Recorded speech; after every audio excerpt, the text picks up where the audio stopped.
I went through the different dietary ideologies. I did plant-based, I did vegetarian, I did the bodybuilding bro diets, I did paleo, I did keto, I did carnivore, I did intermittent fasting, I did the hardcore bioenergetic stuff.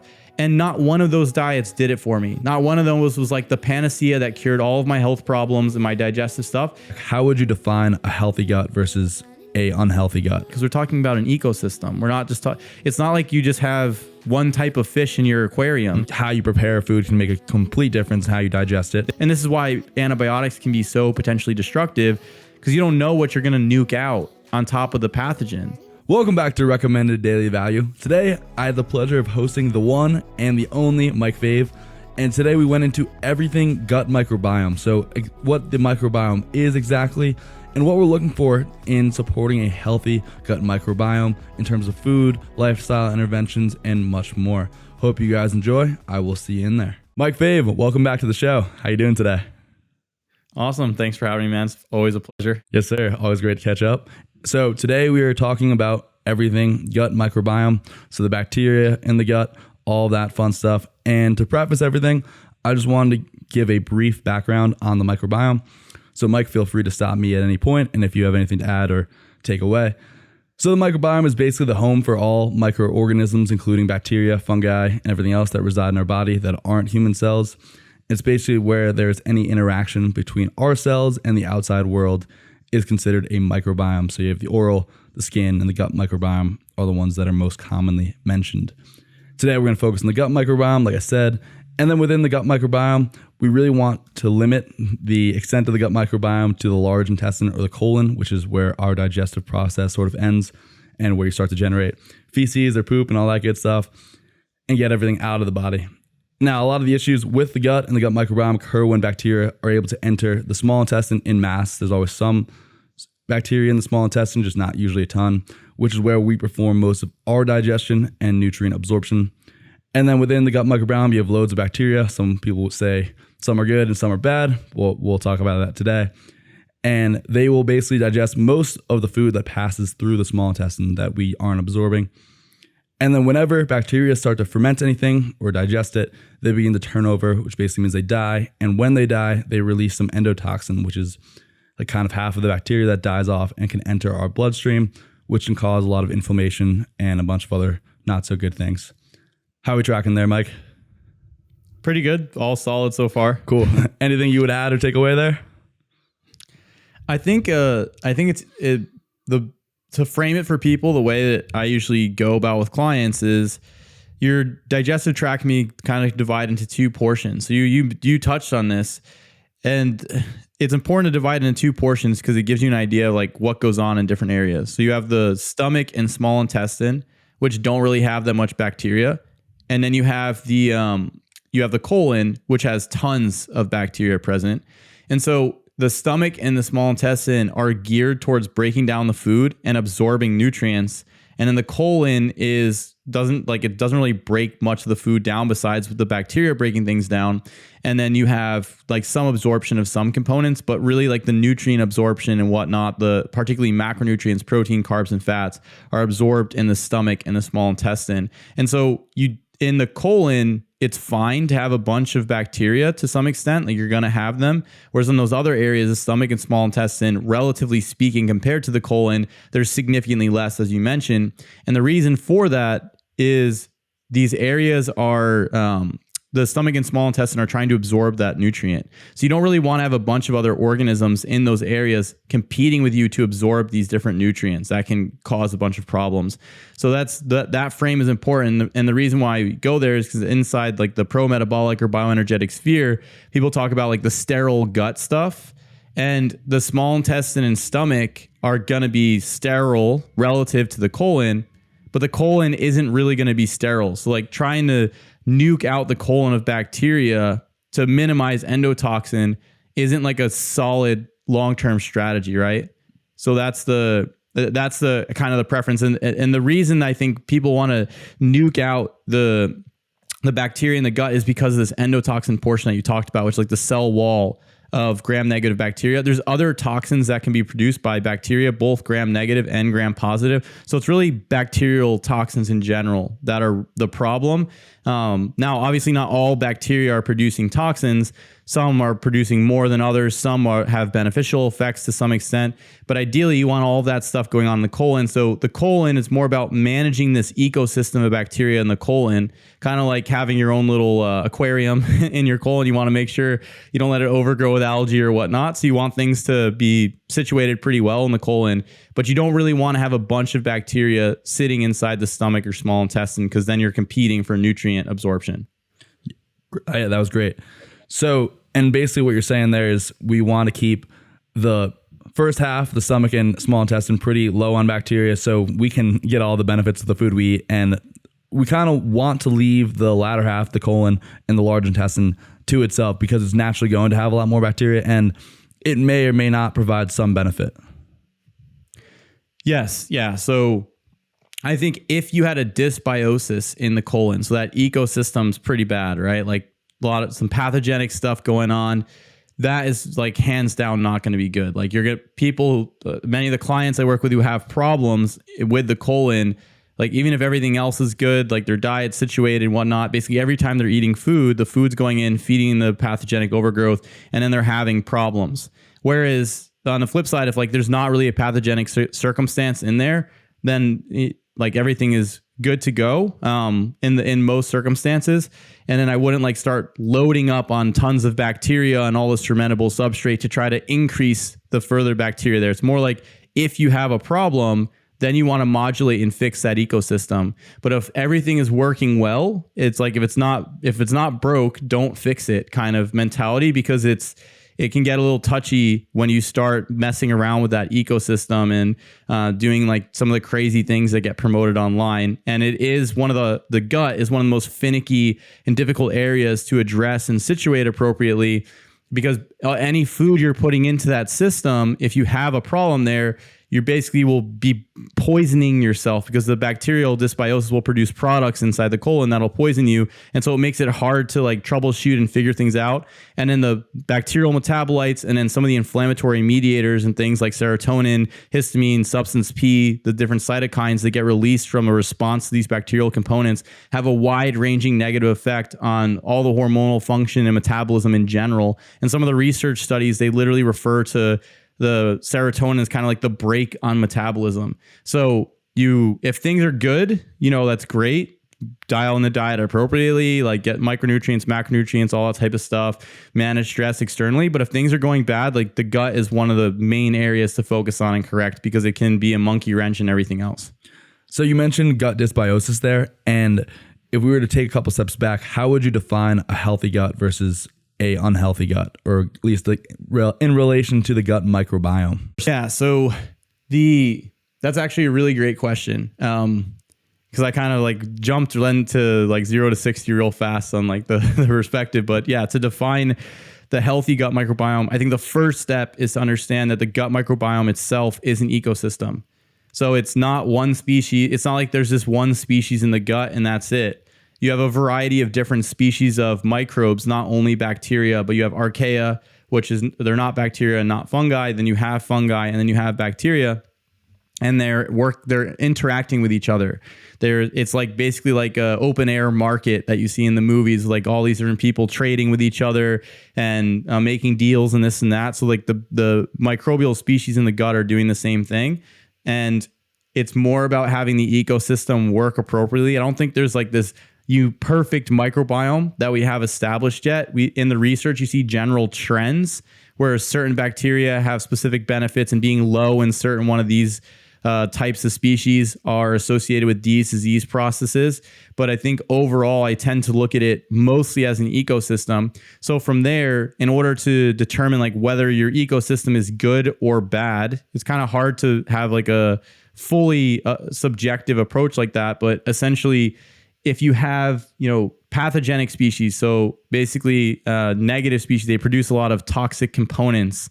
You want to minimize those. So if somebody does a stool test and has an overgrowth of like a gram negative, so an endotoxin producing bacteria, the gram negative are the bacteria that produce endotoxin, and it's an overgrowth of one type of species would be something like a Klebsiella pneumoniae, then you're not going to you want to manage that, because you don't want to have an overgrowth in this one species that is it's an opportunistic pathogen. So opportunistic meaning like if it's just there, it's not going to give you an infection, but if it gets the opportunity, it can cause an infection.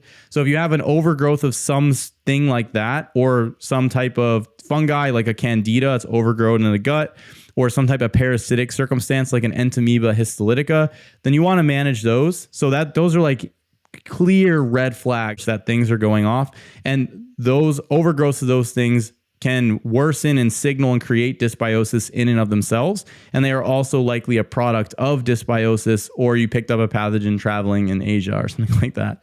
So that would be like a clearly negative circumstance. Then on the next, like on the spectrum here, you have like just a dysbiosis. So you don't have this smoking gun red flag bacteria or microbe that's causing all these problems. You just have like a lot of things are kind of out of whack. Like you don't really have, you have low growth on something like a lactobacillus or an Akkermansia muciniphila or a bifidobacterium. These are all different species of bacteria. So some of those will be low, or a Faecalibacterium will be low. And then you have like higher amounts of certain possibly pathogenic bacteria, like really high amounts of E. coli or like Citrobacter or something like this. So you start to see weird shifts, or even sulfur producing bacteria like Desulfovibrio or Bilophilio wadsworthia. So these aren't like pure pathogens, the ones I just mentioned. They're more along the lines of like opportunistic pathogens. You're going to have that in your gut, but you don't want really high amounts. So that middle of the road is like a dysbiosis where some of these things are higher than they should be and some of the good things are lower. So you don't want to see, that's also problematic. And those are actually harder to fix than if somebody just had like a straight up infection in the gut, because the infection, you could target it directly, clear it, you're good to go. But this like mixed bag of dysbiosis, it's usually multiple species are out of whack. And so it takes more strategic planning and components to actually target that.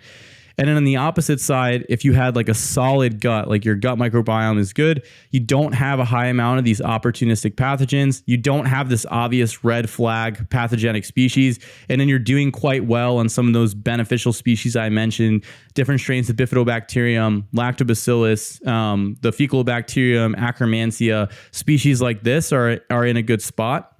And then you see other things like, because something to consider with this is that you have these bacteria in your gut, but then you have the gut's function as well. And then you have the immune system overlying what's going on in the gut. And then you have the hormonal system overlying that as well. So you also want to make sure that like you don't have these high inflammatory immune markers. So that could be something like a calprotectin or a secretory immunoglobulin A. So these are immune markers, or something along the lines like I think it's eosinophilic X protein or X activation protein. I forget the specific name right now at the moment. So like you don't want to have these markers of inflammation going on as well. And then you also want to make sure integrity in the gut is good. So something like zonulin, which is a marker of gut integrity, is solidified. So there's a lot of overlying factors with this, but there's like these three different areas where you have overt problem, like clear red flag pathogens, kind of a mixed bag of not like a specific pathogen, but like things are off. And then, things are doing pretty good. You have the beneficial species, and you also have the possibly opportunistic ones are lower. So I kind of see it in those types of three tiers. And then how you go about handling each situation is a bit different. So I think you kind of answered my question here, but basically you have like an acute pathogen, which is something that might rise in the short term, like a candida or something like that, where you really have one bad batch or one enemy going on that's just, causing all your issues, which is apparently is a lot easier to solve than a generally imbalanced microbiome where you have a ton of different bacteria, but it's not necessarily the bacteria you want. And both of those would be considered dysbiosis, correct? Yes. And then even with the one that you have a bad bacterial situation, a lot of times you could still have like underlying dysbiotic stuff going on. But so the circumstances in which you would like catch these different pathogens is different. So say you're traveling in Mexico, it's spring break, and you're putting back some street food and decent amount of alcohol, and then you get sick. And then you come back and it's like, oh, I have like Giardia on my gut now or something like that. You could have had like a good gut composition before that, and then the Giardia just causes a problem. And then you take out the Giardia and things kind of go back to relatively normal function. Nope, after a period of time, everything's good. But then you have another circumstance where this person gets Giardia, they clear the Giardia, and now they have this post-infectious IBS. So post-infectious irritable bowel syndrome. And in this circumstance, what's going on is there's a couple things. You have I think there's some damage from the infective organism. Then you have, especially if it went untreated for a long period of time, then you have the dysbiosis possibly caused by this organism, because a lot of times they go in there and they create problems. And then you also have like the immune and hormonal effect of that thing. So all of those things kind of want to be addressed if you're dealing with that post-infectious IBS, because a lot of people get this post-infectious. It's one of the major causes of IBS for people is this, I got this gut infection and now I'm never been the same. And that can also be hard to trigger because it puts you in that, hard to treat because you get put into that middle category where it's like, we don't have a smoking gun. Like we don't have a clearly obvious reason to why you have this problem besides this initiating factor. But now you have this like weird dysbiosis, guts not functioning as well type of stuff. And then that takes a lot of different things to start to adjust and figure out and massage the function back into place, because you have to start to see like, where's the actual problem? Is it the dysbiosis? Is it the inflammatory response? So it can go either way, and I put them into 3 categories, but you can have a circumstance where the red flag pathogen creates dysbiosis otherwise. So let's say we've ruled out the red flag pathogens, or maybe we've taken a batch of antibiotics or whatever you need. What are you starting with someone that has a really messed up gut? What's your like first step? So I always start with diet off the bat. The reason why is some people's gut problems are just bad dietary choices. It could be like you're eating like really crap food, but it could also be you're trying to be healthy and you're eating your big raw salad with tons of like raw onions and garlic, and then you're smashing yams all the time, and then you're having dried mango for dessert, and et cetera, et cetera, et cetera. And it's just like, now you have a ton of FODMAPs. So FODMAPs are fermentable carbohydrates that we can't break down, but bacteria in our guts can. And so FODMAPs is an acronym. It's fermentable oligosaccharides, disaccharides, monosaccharides, and polyols. Polyols are sugar alcohols. And basically, if you're overloading on that and you're getting bloating, gas in the runs, you may not have a dysbiosis. You may just be eating too much of those fibers for your system. And so adjusting the foods around takes care of that. And I've had people who have like perfect stool profiles with gut problems, and it's just because of the FODMAPs. So it doesn't necessarily mean that they have a dysbiosis or things are wrong. It's just like, if you put a whole bunch of fermentable fiber inside your colon, you will produce gas and different metabolites. It's basically like you're giving the bacteria tons of food. So it's not that you have to completely get away from FODMAPs and go zero fiber, zero residue. But depending on your individual microbiome, you may tolerate certain FODMAPs that other people don't. So I'll give you a personal example. I can deal with broccoli, no problem. I grew up on it. Cooked broccoli. I actually kind of like it. I don't eat it that often because some of the anti-thyroid stuff, but I still, if I have 4 ounces of cooked broccoli with my steak at night or something, whatever, right? It's not that big of a deal. But when if I did onions, well, we probably wouldn't want to be in the same room together. So that's a function of the microbiome. My microbiome breaks down the broccoli fine, whereas with the onions, I start to get a lot of the gas and bloating and discomfort and things like this. And that's an individual thing. So it's not that I eschew or eliminate all FODMAPs. It's I start to figure out which at first I do, and we start to add things back in to see is the diet the problem? And then we see where the chips fall. So you start with diet. After diet, then you start to see, okay, is the diet good? What percent change do we get? Are we 50, 60, 70% better? Okay, great. We're 50, 60, 70% better. Can we start to correct nutrient deficiencies? Or because the gut, a lot of people don't know this, but the gut is extremely metabolically active, and it has a huge turnover rate for cell division and replication, because you have very rapidly dividing cells that are sloughing off in the intestine all the time. So that requires quite a bit of micronutrients for those cells to develop appropriately. So if somebody's on, they've been on this really restrictive diet, this elimination diet for an extended period of time, they could have run a pretty significant deficiency. And then that can lead to problems as well. Or if they've been super low carb for a period of time. So start to dial in those areas. It's like, oh, I added in this B complex, or I took a little extra vitamin A or some of the fat soluble vitamins, or I dialed in some of the mineral stuff, and I'm feeling way better just from that alone. So that's kind of like the next tier. Then the next phase after that is you can start to look into bringing polyphenolic compounds on board that you can run on a regular basis. So these are things like green tea, goji berries, blueberries, mulberries. These are things like elderberry, chamomile tea, different spices in your food like Ceylon cinnamon or some rosemary or something like this, because they have very potent plant compounds that modulate the gut microbiome. See if that helps to make a shift. And then you can start to get into like a full-blown gut protocol if things still aren't getting better at that point. And that entails multiple different components. Cool. So that was a lot. I wanted to dive into some of that real quick. So the first thing that came to mind is you mentioned the, what was it? Basically, it was a carnivore diet. I forget how you phrased it, where nothing passes through the small intestine. Low residue, I believe you said.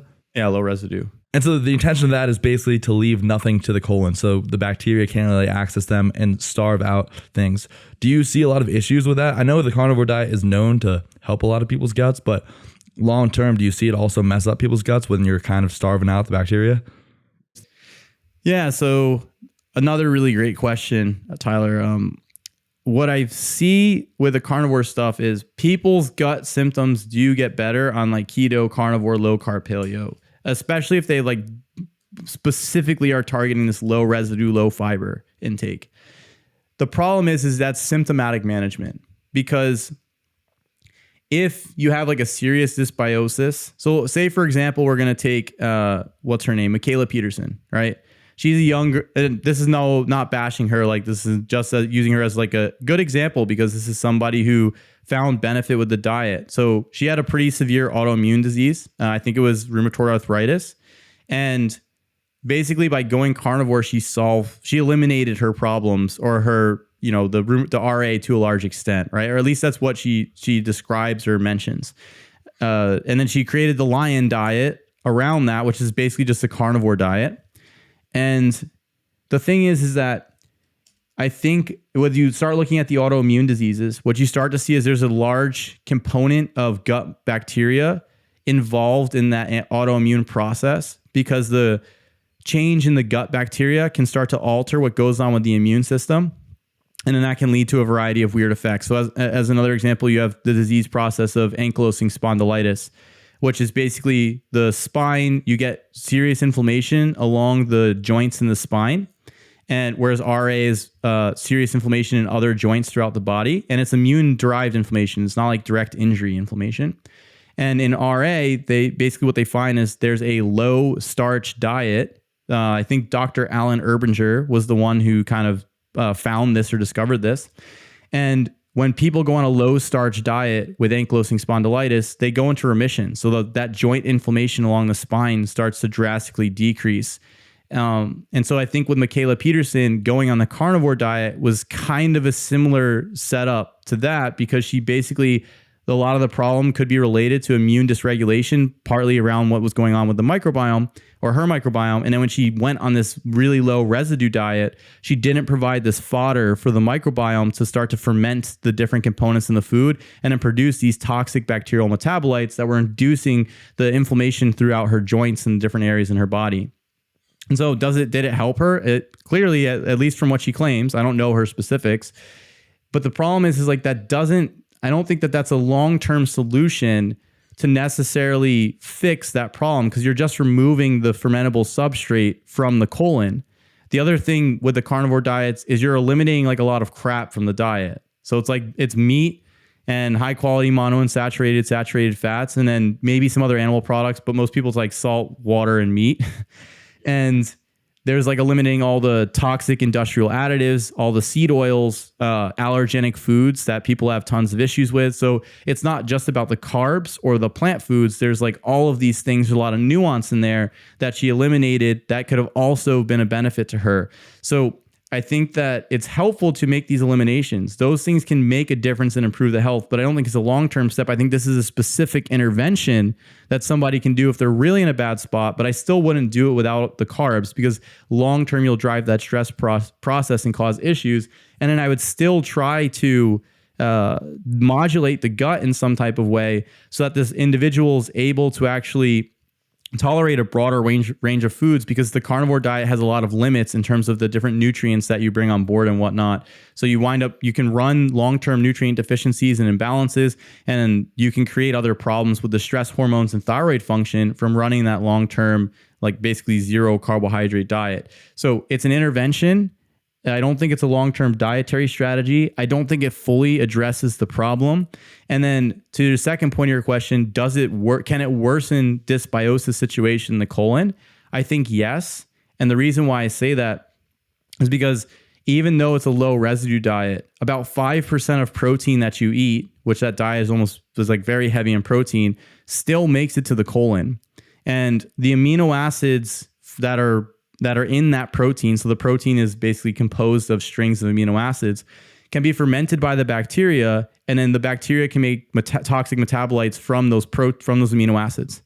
And so you can start to drive a dysbiotic profile from dropping a protein into the colon all the time. And then also, on a true carnivore diet, ideally you're not just eating protein. Most of your caloric intake should come from fat, so you don't run into a problem of rabbit starvation, which is essentially protein poisoning, which can kill you at a certain threshold of protein being the calories and intake per day, because you'll max out gluconeogenesis in the urea cycle for protein at the liver and kidneys and start to cause liver and kidney issues. So you really, the carnivore diet, I think, should be like 30% protein, 70% fat. So the other problem is when you eat a bunch of fat, you trigger a large amount of bile acid release. And then the bile acids, when they reach the colon, they are also irritating to the colon, and the bacteria in the colon can convert those bile acids into what's called secondary bile acids. And the secondary bile acids can be quite irritating to the colon and also worsen dysbiosis. So you can worsen a dysbiosis with the carnivore diet through those two mechanisms. Plus, in order to develop a mucus layer inside the colon where carbohydrates are required. And then the other thing is, if you don't put a lot of substrate inside the colon, I think what winds up happening is the bacteria start to degrade the mucus lining as well. So you kind of have this dual fold effect on the mucus lining. And the mucus lining is what's protecting the colonic epithelium, the lining of the colon, from interacting with these bacteria. So the bacteria aren't directly touching that epithelium. And if you start to deplete that, I think over time you start to see people will get issues with their colonic function and their gut health long term. And then they become resistant to all these other foods, and they have all these food allergies and whatnot because of this process. So I think in the long term, it can actually cause problems. And I actually work with many clients coming off carnivore, low carb, keto, paleo, who are trying to bring carbs back in. And it's like, man, I used to be able to eat potatoes and now I can't do this or I can't do that. And that's where you see people, I think like Jordan Peterson, who's like, I had vinegar one day and I had a migraine for a week. And it's like, that is a very extreme reaction. And I think that's a function of the diet. Not necessarily because the vinegar is super toxic, but because the context with which he finds himself in, it made him very sensitive to all these different food components because of these effects inside the gut. I find that a lot in general too, just that like if you really focus on cutting out a food and then you try and implement it back in, you oftentimes are not, like I was able to digest pizza, for example, as a kid. If we probably ate it, you're from Jersey too. You probably ate it like 3 times a week, no problem. Now, if I were to go and eat the same amount of pizza I was eating 5-10 years ago, I would probably feel like crap, just because I haven't been eating that much gluten. I haven't been eating, the whatever crap they're putting in the dough and all that stuff. So you kind of can build a tolerance even to bad things just because your gut is used to it. So it makes a lot of sense that you could, carnivore in some sense, in order to heal the gut, is just saying the colon is causing issues. Let's just take the colon out of the picture for a little while and bypass that. But that can leave the colon in shambles because it's not getting what it needs, and the rest of the body, which is a topic for another episode. But so the other thing you mentioned is the FODMAPs. And can you, do you know the acronym? I think you said it before. Yeah, fermentable oligosaccharides, disaccharides, monosaccharides, and polyols. And those are generally things that can cause people issues. So like fructose is one of them. I think lactose is one of them. And then like sugar alcohols, which is like your artificial sweeteners and other things that naturally occur. Yep. And so some people would say those are beneficial for the gut. Like, so where do you draw the line on what is good for the gut to ferment? Like, what do you want to get to the microbiome so your colon can start fermenting it and, feeding your gut versus what is bad? Yeah. So I am not a fan of using like purified fiber sources. So like we're just going to take xanthan gum or something or like the gums that people like to use and whatnot. I think that in some of the studies, some of these fibers in their purified form actually worsen gut function and worsen. I think there's some studies using different soluble fibers worsening like colon cancer formation in rats. So I wouldn't use a purified fiber. I would use like cooked vegetables or fruits or something like this, or a different starch source you tolerate: potatoes, yam, cassava, taro, breadfruit, whatever the different starch source is going to be. Sweet potatoes, because those foods come with a bunch of polyphenolic compounds. So those plant compounds, and those plant compounds adjust how that fiber is actually fermented by the microbiome, because they shift the metabolism of the bacteria directly or the microorganisms directly. So I usually try to get people to get their fiber, like the clients that I work with, from the whole fruit sources, the different starch sources that they tolerate, and then cooked vegetable sources. So I'll structure a meal so that they're getting fiber throughout the day. And then as far as which fiber sources work or don't work is really person dependent. Now, in general, the FODMAP stuff is helpful, because if you say like somebody has really messed up gut, you have this overarching categorization system to look and say, okay, well, these fibers are probably problematic, but there's still an individual component. So as an example, like I can eat broccoli, I can eat peas, no problem, but some people can't have that. I can also eat beans and not have too much gas or bloating, especially in certain amounts, but yams, garlic, onions, just not going to happen. And so the only way you're going to know that, like I can't tell somebody that you're not going to tolerate these. Give me your stool profile. You're not going to tolerate these foods, but we can say these foods are the highest probability things to cause problems, and this is less high probability, and this is less high probability. So we're looking kind of in a spectrum or a hierarchy, so that people are able to say, okay, if I just ate this dried mango and I just cleared out a room, then you can say, okay, let's take it easy on the dried mango. Maybe switch to another dried fruit like dried pineapple, or have a fresh fruit, have a banana or berries or something like this, and it will less likely to cause those digestive issues. So that comes down to personal testing and personal awareness and predisposition to tolerating these different components. So and the other thing too I want to mention is, as you get better, as your gut improves, you may find that something that you didn't tolerate before, you now tolerate. So for me, I had serious digestive problems. I had a surgery. They took my gallbladder out when I was young. After I went plant-based, it basically like really wrecked me, but I don't think it was largely the plant-based stuff I was doing. And then there's like a couple other things I did beforehand that were a little it was self-induced problem from the different crazy diets I was running. And then essentially that led to the surgery, and my digestion was like in shambles for years, which is how I kind of figured this stuff out, going through the research, testing it out on myself, seeing what was happening there, working in the hospital, talking to people, seeing what the doctors were saying, what the patients were saying, what people were doing in the ICU, how these different drugs and components were affecting people, and kind of just gathering information for a while. And then I basically was able to see, okay, when I first came out of that, I was having ground meat and I was drinking cane sugar soda and having just cooked carrots. That was the only thing I could tolerate for like six months, because my gut was so messed up. And then I changed this. Then I started running into vitamin deficiencies with that diet. So I started to get like numbness in my toes and my fingertips, which I think was B vitamin related, because I wasn't having organ meats or anything. I didn't really like them at that time. And so then I added in a B complex, and I switched to cane sugar soda over to, plus my teeth were not doing well with all the soda stuff. and I switched it over to juices, and then I started to increase the vegetables that I was eating, and I ran some gut protocols and components. And then now, like, I'll have a meal, the fiber intake I have in a day will be like 50 to 60 grams a day, which is quite a bit. And I don't really have gas. I don't have bloating. My digestion is pretty solid overall. There's still some things I don't tolerate, but the repertoire of foods that I was able to add into my diet has drastically increased, and I tolerate them without much issue. So that type of stuff, from where I was when I first was trying to troubleshoot all of this to where I am now, my diet is drastically different. And if you told me back then that I was going to be eating like this, I'd be like, nah, that's not going to happen. That's awesome. Yeah, you have had a crazy journey with your gut, which is, it's awesome to hear that you've come so far. Yeah. But so in terms of the personalization, so let's say I can eat garlic and onions fine as long as they're cooked, which also is another tangent. So like how you prepare food can make a complete difference in how you digest it. But we can talk about that later. Is when I eat garlic and onions, they have these beneficial fibers potentially.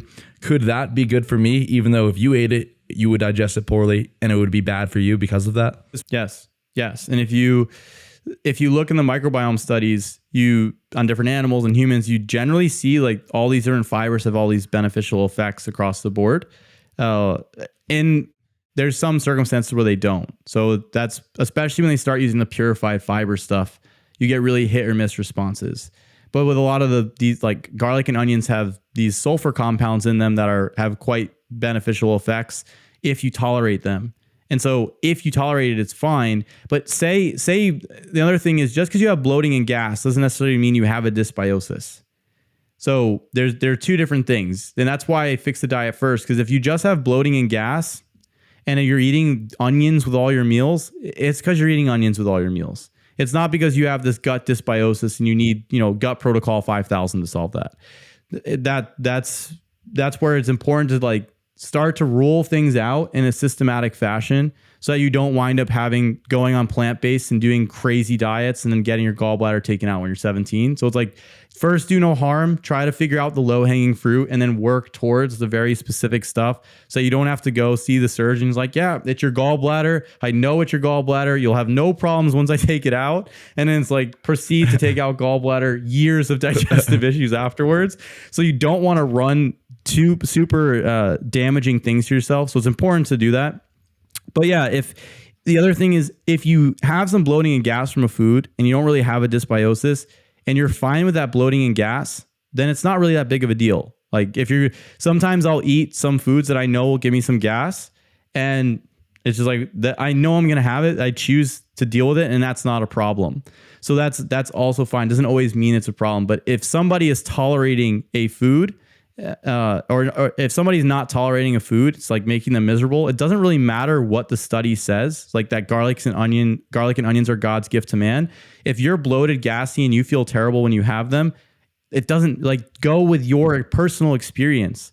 Because the study and these different components are not going to be able to predict your response based on your digestive physiology, your microbiome, your different genetic polymorphisms for processing some of these different plant compounds, your hormonal state, the diet that you just came out of, your different history growing up as a child where you breastfed or whatever. The study doesn't predict any of those things. What predicts that is your response in real time. So I go with people's responses in real time, not this like the theory. So we have the theory, but then we have to put that theory into real life, take feedback from that theory, from our experiences, use our experiences as guidance, and then say, okay, I had this response to this food. I didn't really do well with it. It caused all these problems. Okay, I'm going to hold this on the side here for now, and let me use a different fiber source that I tolerate well, and then construct your diet around that type of stuff. And again, you have to be careful because some people do this elimination thing and they get super restrictive. It's also not the goal, but you want to kind of find a nice baseline and then start adding to your baseline from there. And it can take a little bit of time and troubleshooting, and it can be a little bit disheartening at times, but at least for me, at least from my experience, over time, it's worth it. Because at one point, beef and soda every day, 4 meals a day, 6 months, I didn't want to eat beef and I didn't ever want to see soda again, but I still had to eat. And then from there, now I built it up. So there is a light at the end of the tunnel, but it can take time and troubleshooting to go through that process. Mm-hmm. Just to add a quick anecdote, I remember a couple months back, I saw something about Ray Peat and the carrot salad, adding garlic to it. So I was adding raw garlic to it and it was wrecking me. And I was like, dude, I can't eat garlic anymore. And my friend was like, dude, you're just adding raw garlic to your carrot salad. Like try adding less or, just like cook it. Cause I've never had issues with cooked garlic. So like, as I said before, and you've been mentioning like how you prepare it, but also, if you're eating onions with every meal, as you said, you might be able to handle onions, but not in the amount that you're currently handling. You might be able to handle a small side salad, just not a large side salad for your meal 3 times a day. So even just the quantity of what you're using can have a huge effect. Yeah, that's actually a really good point, because there's somebody will like say, I run into this with clients all the time. People fall into like dichotomies. So it's either good or bad. This thing is good or bad. And instead of like, there's a spectrum.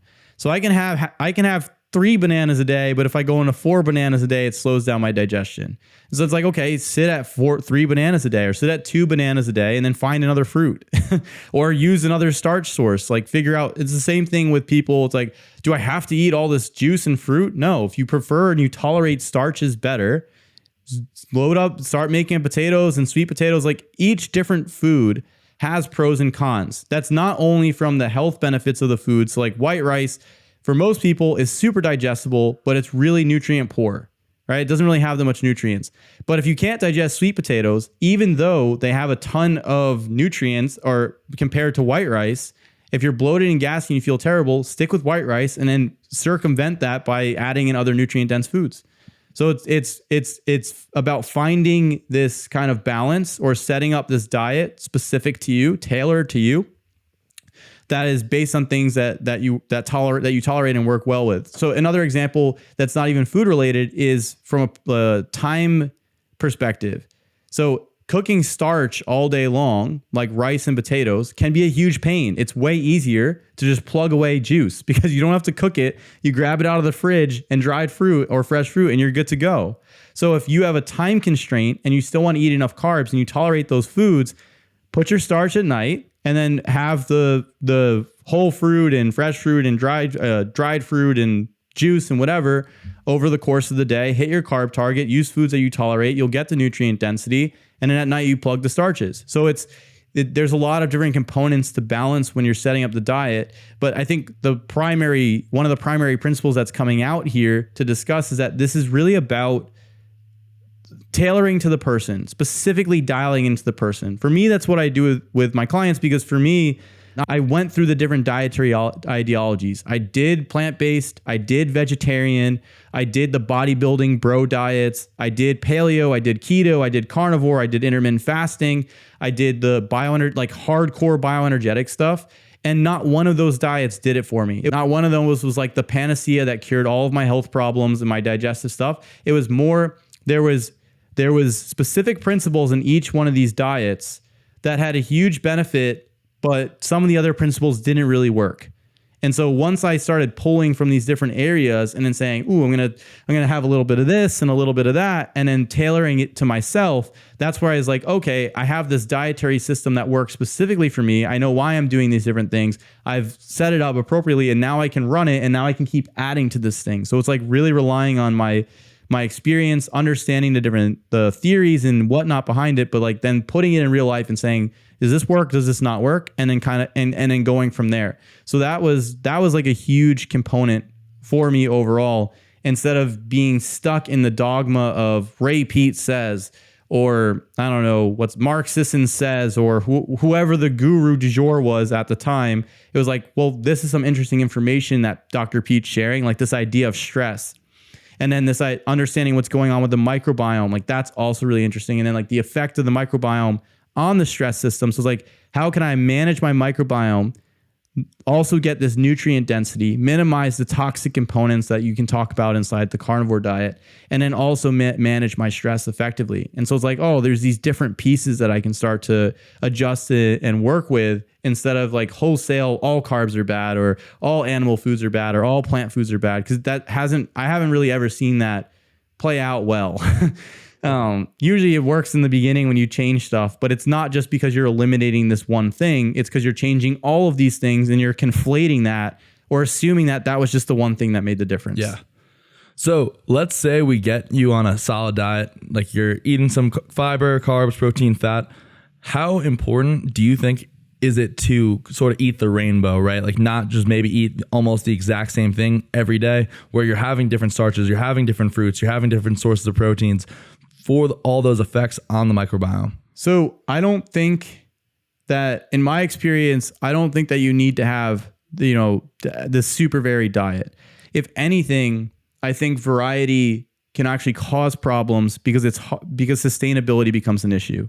For most people, for the everyday average person, if you're an influencer and your job is to just, eat food and post it on Instagram and go to the gym and look good, then you can like have this, oh, look at this varied diet look at this, like I have all the rainbow in my food. It's like normal everyday people, average Joes, cannot do that. Like I'm not going to, even for me, when I was working in the hospital, I was doing my 40, 50, 60 hours a week, especially during COVID. I'm not eating the rainbow. There's no way I'm going to make this super amazing, beautiful salad that has 50 types of vegetables and have that at lunch at work. It's not going to happen. It's impossible. It's improbable. Yeah. Could it happen? I guess, but it just wasn't, I didn't have time for it. So at the end of the day, I needed to have some type of system set up. So I know what I'm going to do for breakfast. I know what I'm going to do for lunch. I know what I'm going to do for dinner. And I know how I can massage these components if I get a little bit of tired of having steak here, chicken there, whatever the thing is. So it's more, you get the system, or what I do at least, and I set up a system, same process I run with clients. I set up a general system, a general template for them to follow. And then I show them what this could look like in Chronometer, it's the app that I use. And then I start to show them how to change the pieces around so that when they go out, they're like, okay, I didn't bring food. I didn't have time today. I'm going to go to Chipotle. What can I get at Chipotle so that I'm not smashing seed oils and having all these problems? And is it ideal? No, it's not the most ideal. I think Chipotle cooks with rice bran oil, which isn't great, but it's better than McDonald's. So again, if there's that spectrum of like, you can make it work and you have to figure out what's the best option that you have at that time.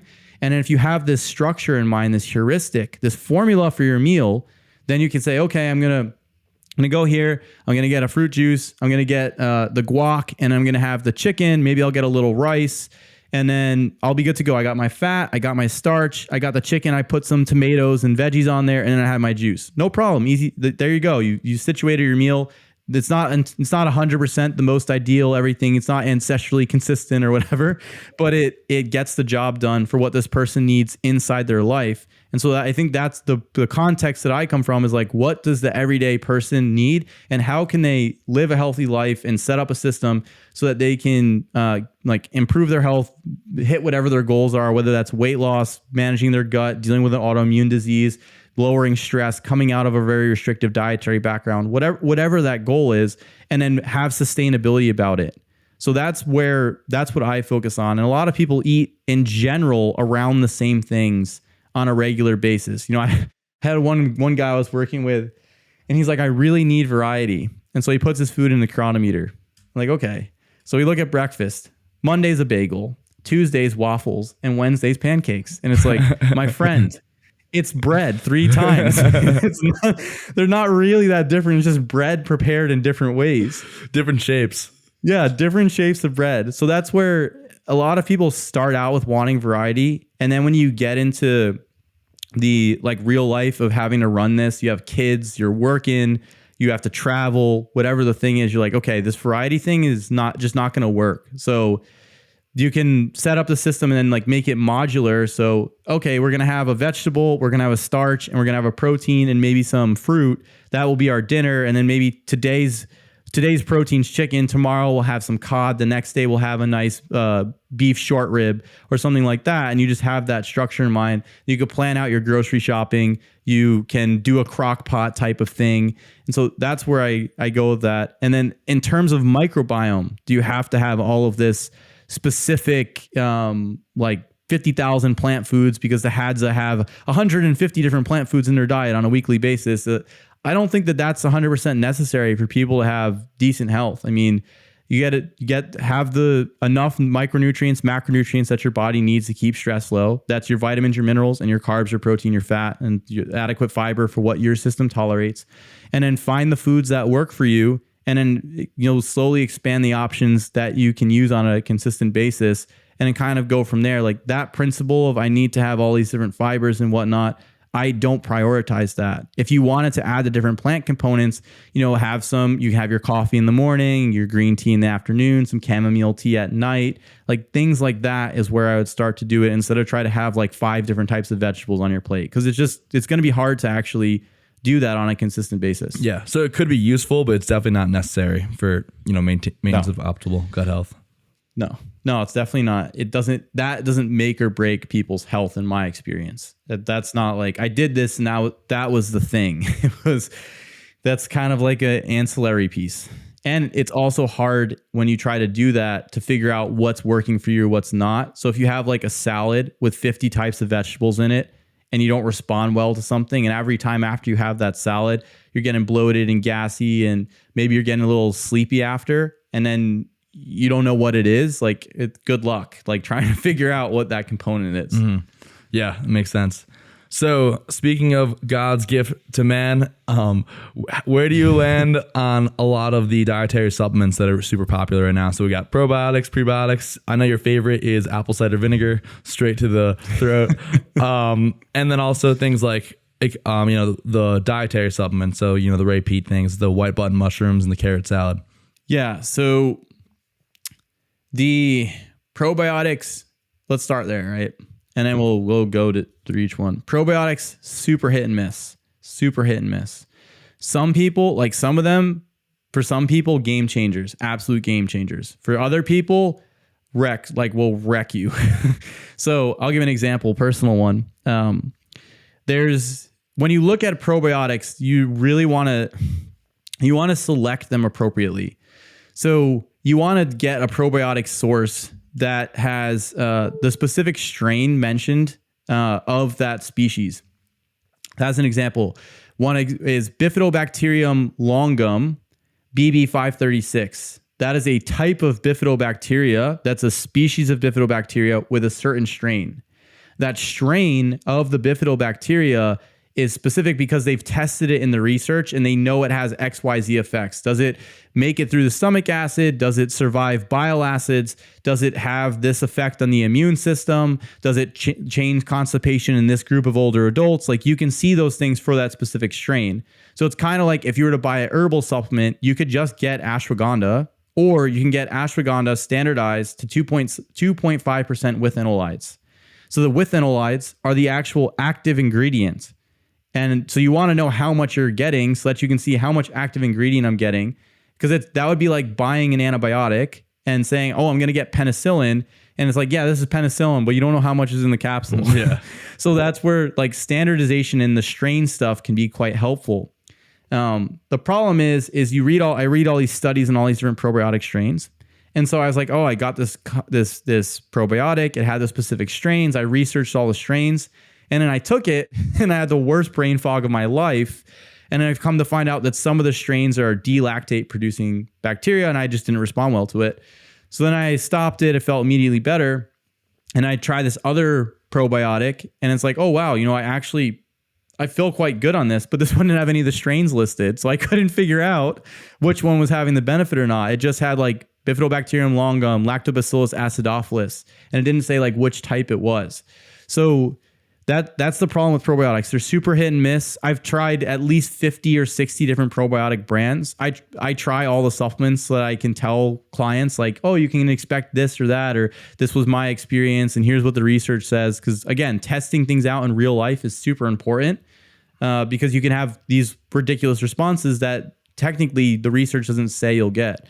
So with the probiotics, again, hit or miss. And again, that was like crappy probiotic that doesn't mention any strains. Hit. Really good effects, like did me well. Really expensive strain specific probiotic, worst brain fog of my life. So that's where it can be a toss up. So where are you recommending that? Yeah. So for probiotics, usually I don't recommend people take probiotics long term.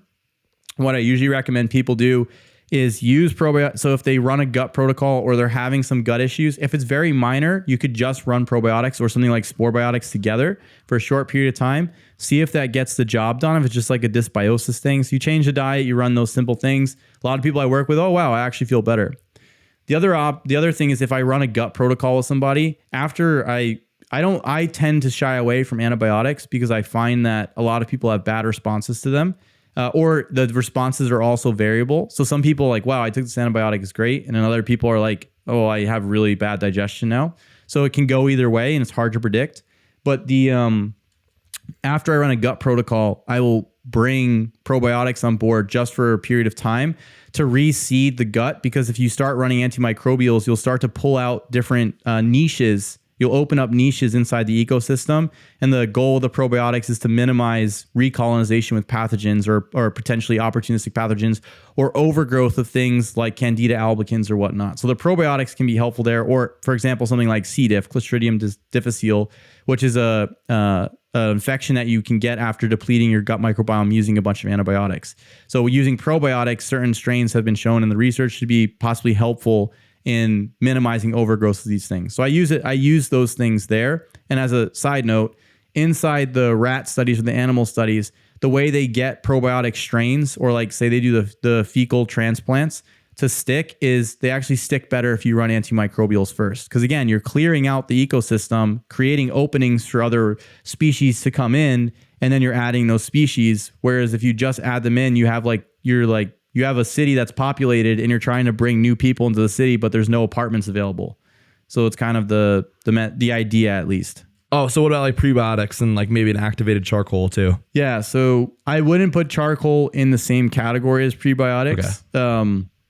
The prebiotics I tend to just go with dietary stuff. I mean, the ones that I liked on a theoretical basis the most were the human milk oligosaccharides. So it's like, I think it's 2-fucosylactose is one. Another one is like 5N-tetraose. So these are actually carbohydrates present inside human breast milk. And people think that they're prebiotics in the sense that they are there to like be fermented by the bacteria. But what they actually do is they bind to pathogenic bacteria and prevent them from sticking to the intestinal wall when you're a child, when your digestive tract's developing. And then only certain bacteria can actually use them. So like certain strains of bifidobacteria as a substrate. So those theoretically make the most sense because you have like control to some extent over which bacteria are fermenting these things. But even then, like when I tried a variety of them, I got bloating and gas and GI symptoms that weren't really comfortable. And so it wasn't really a long-term strategy. That was just like in the context of a gut protocol. So I'm not a huge fan of using these supplements. I prefer people to get the fiber and prebiotic components from their diet specifically. That makes sense. And that was a really interesting point about like the selective uptake and which microbials are able to ferment those oligosaccharides or fibers. Yeah, because if you have an overgrowth of Klebsiella pneumoniae and then you want to go run a prebiotic fiber like fructooligosaccharides, good luck. Good luck. If the Klebsiella pneumoniae starts heavily fermenting the fructooligosaccharides, then you just are going to get a heavier dose of metabolites from that pathogen and possibly endotoxin. So in that circumstance, like that's where you have to be careful with those types of things because if you do have a pathogenic overgrowth, you can make it worse. If you have like indiscriminate fermentation of some substrate, ideally you would want to like know what substrate you're running in and you know what bacteria is able to use and all type of stuff. But then it gets difficult, right? Because we're talking about an ecosystem. We're not just it's not like you just have one type of fish in your aquarium. Mm-hmm. And there's fish, there's shrimp, there's crabs, there's snails, there's plants. Like you got a lot of stuff going in there. And so there's wide-ranging effects from singular changes. And this is why antibiotics can be so potentially destructive because you don't know what you're going to nuke out on top of the pathogen. And so in a lot of studies where you see, like in the animal studies, you create dysbiosis with the antibiotics because it's like carpet bombing the city. It's not selectively removing the gangs that are running around in the streets. It's, we have gangs in the gut. Let's just blow the whole city up. And that's where you start to see people get in problems. But sometimes they can be helpful as well. So I'm not discounting them. I'm just putting there's nuance and a word of caution on it. Tool in the toolbox. Yes, a very powerful tool. Yeah. So what about the dietary supplements? So more like the carrot salad, the white button mushrooms, and like I mentioned, the activated charcoal. So charcoal is great for symptomatic management. It's not really an antibiotic in the sense that it goes and kills things, but it can bind up the different toxins that you would get from like the bacteria producing different metabolites. So that's where charcoal can be really helpful. If somebody's really struggling, the charcoal is great. However, it's a double-edged sword because the charcoal also binds up your own nutrients.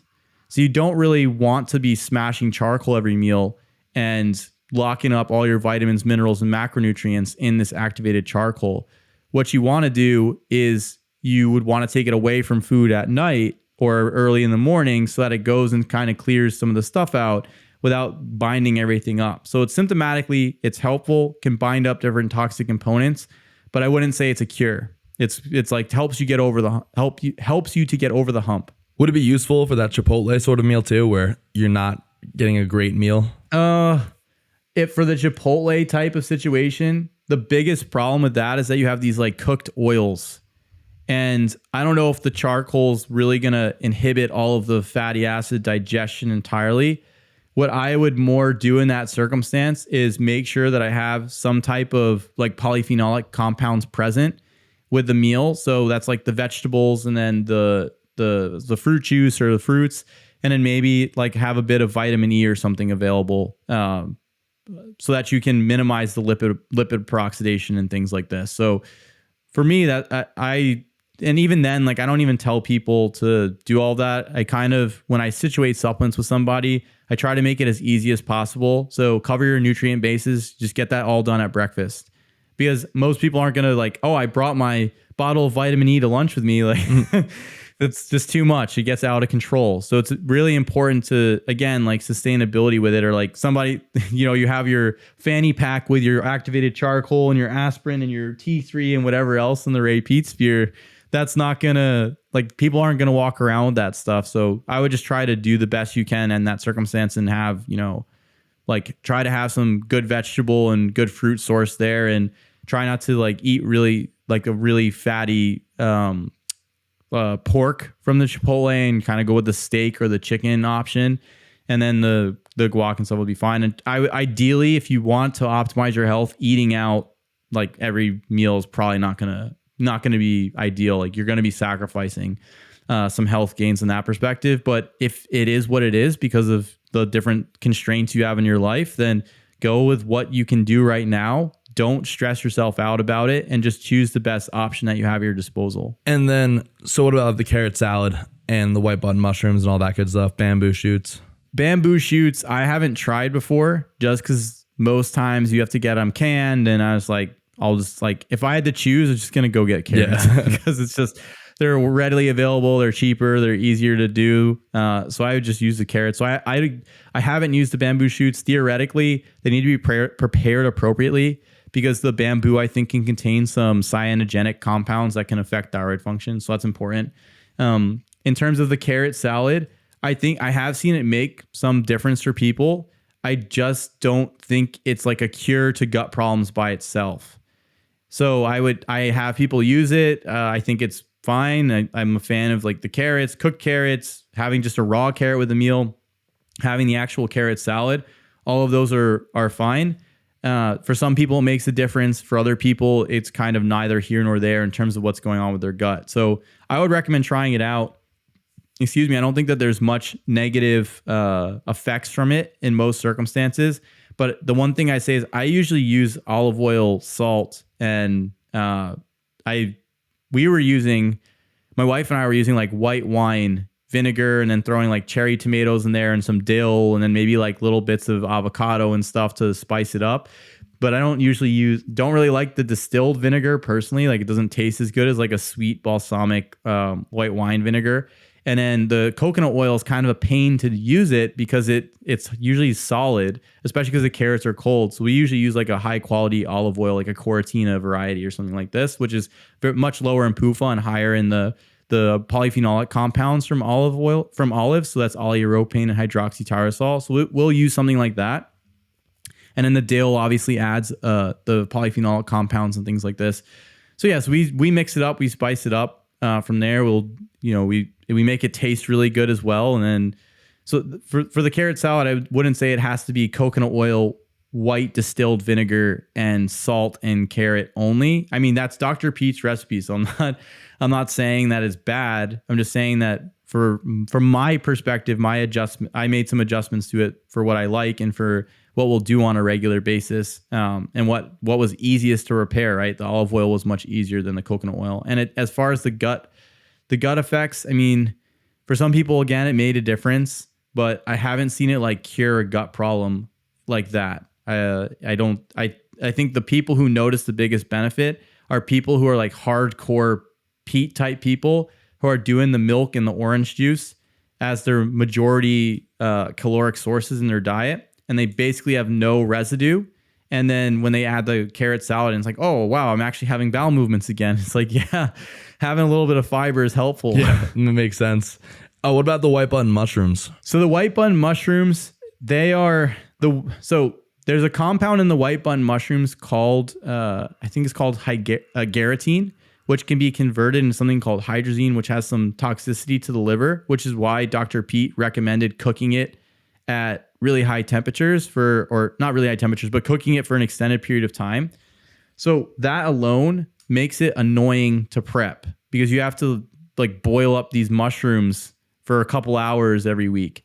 So in that circumstance, I never incorporated it heavily into my diet. The other thing is mushrooms give me a little bit of bloating and gas. And the mushrooms do contain aromatase inhibiting compounds. And at too much amount of those mushrooms, actually, I started to get symptoms from the aromatase inhibiting compounds. So I was like getting like really dry joints, like my joints and whatnot were cracking. And I don't know exactly if that was because of the aromatase inhibiting effect. So aromatase is an enzyme that creates estrogen. I don't know if that was specifically because of the aromatase inhibiting effect, but the inside the research on aromatase inhibitors like exemestane or anastrozole, basically one of the major side effects people get is like really dry cracking joints and things like this. So I think that the anti-aromatase compounds in the white button mushrooms, if you eat enough of them, are actually a bit potent depending on the person's individual response. And for me, it was like that. So I tend not to use the mushrooms like that. The other thing is the different mushroom species. So you have the agaricus species, which are like your portobellos and the creminis, the baby bellows. Then you have maitake, shiitake, lion's mane, what's the other one that I'm thinking of? You have like reishi and cordyceps and turkey tail. They all have pretty potent immune stimulant properties because they are high in beta glucans and different components that the immune system will pick up and respond to. And so they actually have medicinal benefits on that front, but people sometimes react weirdly to them. So I do okay. Like I do well with lion's mane. I do well with cordyceps. I like maitake in terms of mushrooms, but shiitake I do terribly with. The white button mushrooms give me that dry cracking joint stuff. And I haven't really played around too much with turkey tail or reishi because usually they're not as much edible mushrooms as they are like supplementary mushrooms. Cordyceps isn't an edible mushroom in the sense that you cook with it either. It's more of a supplement, but it's important to understand they have other effects. They have other components in them, and that may affect your response to the mushrooms overall. So I would be aware of that. In terms of like, do they massively change what's going on in the gut microbiome? I think they have benefits. So like there's a bunch of studies talking about the anti-obesity effect of something like cordyceps or even maitake or whatnot because of the changes inside the gut microbiome. But again, like it's going to be hit or miss because if, as an example, I have a client, every time they eat shiitake mushrooms, they get a migraine. So in that circumstance, you could have all this research and studies, but at that point, I wouldn't continue to eat the shiitake mushrooms. Or some of the mushrooms can also have anti-androgenic effects by blocking the enzyme 5-alpha reductase. So in that circumstance, like if you're having a bunch of mushrooms and you're noticing there's a change in your libido or assertiveness, etc., then I probably scale back a bit and then go from there. So again, individual response may vary. Haven't found them to be a panacea for the gut microbiome, but they can make a benefit or difference for some people depending upon their particular context. Gotcha. So the last thing I really wanted to ask you about is things that can adversely affect the microbiome. So outside of diet, and that could be things like, and it could also be dietary things like artificial sweeteners, but also, having too much body fat, exercising too much, or even just, throwing down every dietary supplement into your mouth that you can, where your body's just eating a ton of, indigestible things? Like, where do you see people outside of their kitchen really run into problems? So I think a lot of additives in foods and supplements can be really not necessarily that they're bad directly for the microbiome, but they're bad for the gut. So slamming tons of silicon dioxide or some of like the methyl cellulose compounds, which you usually see with capsules, or like the titanium dioxide colorant stuff, or some of the parabens and things like this, don't think that's good for the intestine long term. Using a bunch of synthetic gums, xanthan gum, gum arabic, acacia gum, things like this, I think can cause problems for people. And then the other things would just be like polluting based compounds, like microplastics and components can damage the gut microbiome. Stress can adjust the gut in a negative way because the stress hormones pull blood supply away from the gut. And then they also, cortisol, glucocorticoids are immunosuppressive, as are catecholamines. They have a negative impact on the immune system. And some of those components actually cause, can actually cause an increase in pathogenesis of certain bacteria. So like high amounts of catecholamines can actually worsen infections and worsen inflammatory profiles and things like this. So in that circumstance, I would be careful, like driving stress too hard. So that can also go with exercise, where people who are engaging in like really strenuous exercise, not you're going to the gym and doing your bicep curls, but you're going for marathon runs, can actually cause immunosuppression, damage to gut integrity, and then also changes in the microbiome in a negative fashion, and also stress out the cardiovascular system in a negative way and things like this. So I wouldn't prioritize doing activities along those lines because of the negative effects. You have stress, you have like polluting compounds, excipients and additives to different foods and different supplements.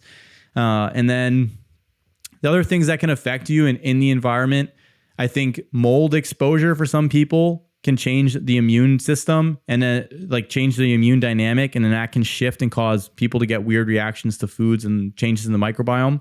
For me, that when I was living in Miami, when I was in college, we were living like the moldiest place ever. And that's where I first started to develop intolerances to certain foods, like significant intolerances besides like this thing just bloats me up or something. And so that was a big one. And I also got like fungal overgrowth while I was living there.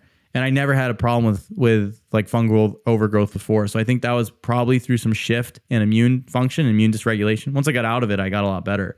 But while I was there, I was having really weird responses. And then another one I think that is not necessarily talked about as much, but I think will start to become talked about over the next couple of decades, is the effect of electromagnetic fields on not only the gut metabolism, but also on microbial and bacterial metabolism. There's a lot of work coming out from people like Dr. Michael Levin, who talk about morphogenetic fields and talk about shifts in the morphogenetic field and what that means for cellular communication and cellular processes. And he hasn't talked about the impact of EMF and different components on those morphogenetic fields. But I think that we'll start to see more and more that there is a relationship there. And then that can affect the hormonal systems, the nervous system, the gut, the microbial communities, etc. So I anticipate that coming out. There's already some papers that I was looking at talking about electromagnetic fields adjusting cellular division, because the cell division is controlled to some extent by the formation of different electromagnetic fields inside the cell. And so if you have this interfering signals, it can adjust how that occurs, and you can get something called aneuploidy, which is more chromosomes in a cell than you want, which is like pre-cancerous type stuff. So I'm not saying that EMF or anything causes cancer. I can't say that. I don't have the research to support that. I'm just saying there's some interesting mechanistic things coming out that are leading that maybe tons of electromagnetic fields may not be a good thing overall. So I guess we had stress, environmental exposure, different toxins, like different heavy metals or pollutants like plasticizers. Then you have the EMF type stuff. And then you have the excipients and additives to foods and supplements and things along these lines. Awesome. Well, I think that was really great. And a ton of information was covered. Do you have anything else to add?